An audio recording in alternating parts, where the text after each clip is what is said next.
আমরা এই দেশ চালানোর পথে মাঝে মাঝে ভুল হবে, আমরা ভুল থেকে শিখবো। আপনারা সমালোচনা করবেন, কোনো সমস্যা নেই।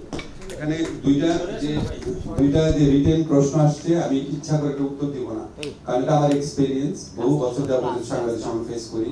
যখনই কোনো চমৎকার ইস্যুতে কোনো প্রশ্ন করা হয়, আমি উত্তর দিব বা আমরা কেউ উত্তর দিব, দেখা যায় ওইটা নিয়েই আপনারা হেডলাইন করেন। আমাদের এটা যে এত গুরুত্বপূর্ণ একটা বিষয়,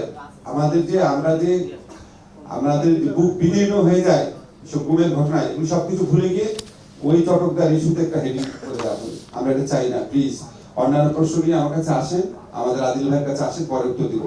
আজকে আমরা এই কনভেনশন এবং আমাদের যারা গুমের পরিবার আছে ওনাদের বিষয় ছাড়া অন্য ব্যাপারে কথা বলতে চাচ্ছি না। সাংবাদিক ভাইদের কাছে অনুরোধ, আপনারা এই বিষয়টাই আপনাদের ইয়েতে তুলে ধরবেন। নাহলে ওনারা যে কষ্ট করে আসছে, সকাল থেকে বসে আসছে, এটার প্রতি রেসপেক্ট দেখান সবাই, আমরা সবাই মিলে দেখাবো।